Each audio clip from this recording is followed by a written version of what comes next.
اعوذ باللہ من الشیطان الرجیم بسم اللہ الرحمن الرحیم الحمد للہ رب العالمین وصلی اللہ علی سیدنا محمد و اہل بیتہ الطیبین الطاہرین۔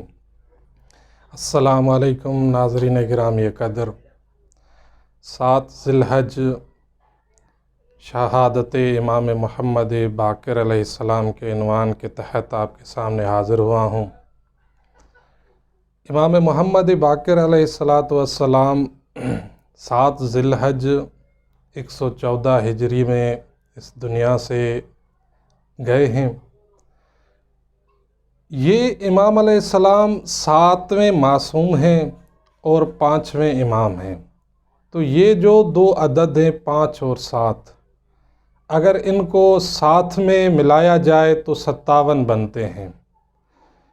یہ 57 ہجری میں امام علیہ السلام کی ولادت ہے، اور خود امام علیہ السلام کی عمر بھی سن و سال بھی 57 ہے، یعنی 1 رجب کو 57 ہجری میں امام علیہ السلام کی ولادت ہوئی ہے، اور امام علیہ السلام کی عمر مبارک بھی 57 سال ہے۔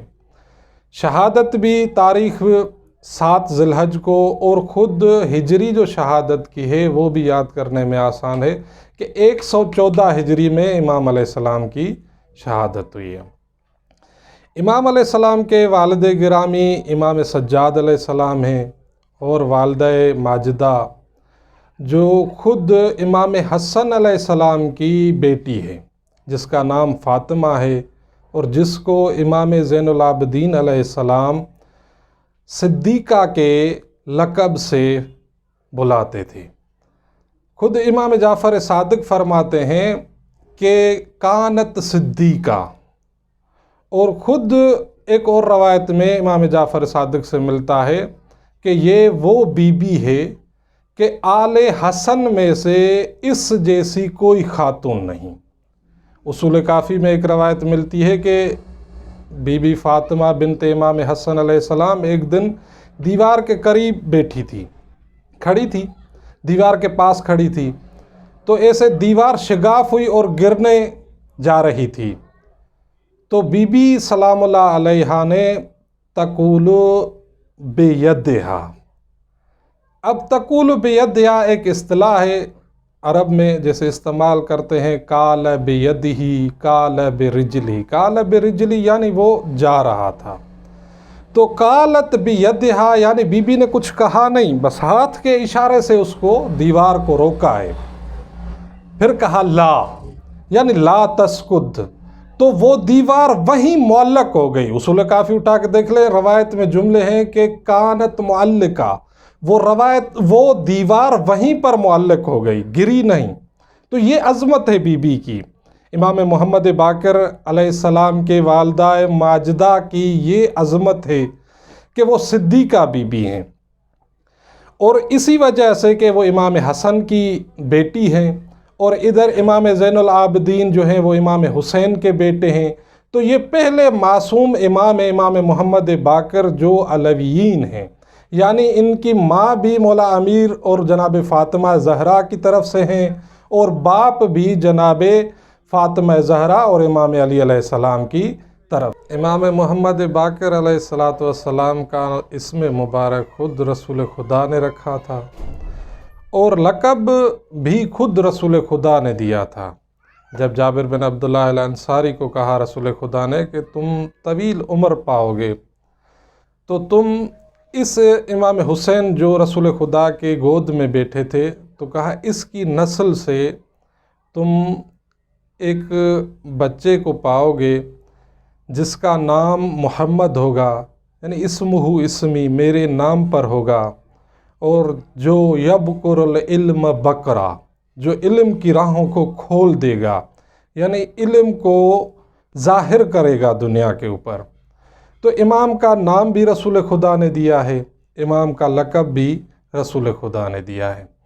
امام علیہ السلام کے دور میں جو حاکم گزرے ہیں، لوگ کہتے ہیں کہ بھائی آپ ائمہ معصومین کی سیرت بیان کرتے ہیں تو مخالفین حاکموں کا کیوں ذکر کرتے ہیں؟ عربی میں ایک مقولہ ہے تعرف الاشیاء بازدادہا، ان کو دیکھو گے، اگر امام سمجھ میں نہیں آتا تو امام کے جو ضد ہیں، مخالف ہیں، ان کے کارناموں کو دیکھو، وہ کتنے غلط تھے، تو اماموں کی عظمت سمجھ میں آئے گی۔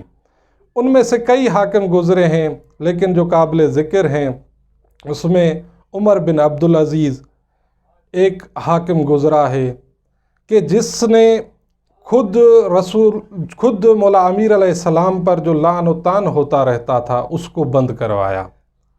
تو اگر اس کا بند کروانا امیر المومنین کے اوپر جو ممبروں سے، جو مسجدوں سے امام علیہ السلام کی قدار کشی جو کی گئی تھی، اس کو اگر اس کا بند کرنا اچھا ہے تو جس نے شروع کروایا تھا وہ غلط ہے۔ یہی تو ضد ہوتا ہے نا، کہ اگر اس کا بند کرنا یہ اچھا عمل ہے تو جس نے شروع کروایا ہے اس نے غلط کیا تھا۔ پھر اس عمر بن عبدالعزیز نے مولا امام محمد باقر سے جب اس کی مدینہ میں ملاقات ہوئی تو کہا کہ میں آپ کو فدق لکھ کے دیتا ہوں، یعنی کسی نے تو چھینی تھی نا فدق، تبھی یہ واپس کر رہا تھا۔ تو یہ ہوتا ہے کہ ضد کے ذریعے سے کیسے جانا جائے۔ اور دوسرے جو حاکم وقت ہیں اس وقت وہ ہیں حشام بن عبد الملک۔ اس نے شام میں یہ رہتا تھا، شام میں اس کی حکومت تھی۔ اس نے امام علیہ السلام کو شام بلوایا، اور اس لیے بلوایا تاکہ دربار میں امام علیہ السلام کی اہانت کرے۔ امام علیہ السلام جیسے ہی دربار میں داخل ہوئے تو تمام پر سلام کیا، اس کو چھوڑ کرو۔ امام بیٹھ گئے، اسے بہت غصہ آیا کہ اس نے مجھ پر سلام نہیں کیا اور میری بغیر اجازت کے بیٹھ گیا۔ تو وہاں دربار میں تیر اندازی کا مقابلہ چل رہا تھا، تو اس نے توہین کرنے کے لیے کہا کہ یہ اہل بیت فقط لوگوں کو فقہی مسائل ہی بتاتے رہتے ہیں، ان کو کیا پتہ تیر اندازی کا۔ تو اس نے بڑھ کے امام محمد باقر کو کہا کہ کیا آپ بھی اس میں حصہ لیں گے، اور آپ کو حصہ لینا چاہیے۔ امام نے کہا نہیں، مجھے باز رہنے دو اس سے، لیکن اس نے اصرار کیا۔ تو امام نے تیر اور کمان اٹھائی، اور پہلا تیر جو لگایا تو بالکل نشانے پر جا کے لگا۔ سب دربار میں لوگ جو جمع تھے حیران ہو گئے۔ پھر امام نے دوسرا تیر اٹھایا، جیسے ہی امام نے مارا تو پہلے تیر کو چیرتے ہوئے ہدف تک پہنچا۔ اس طرح مسلسل امام تیر مارتے جا رہے تھے، اور پہلے کو چیرتا ہوا تیر نشانے کو، ہدف کو جا کے لگتا تھا۔ اب ادھر سے یہ تیر لگ رہے تھے، ان کے منہ دیکھنے کے قابل تھے۔ تو جو معصوم کی توہین کرنے جاتا ہے الٹا اسے پڑ جاتا ہے۔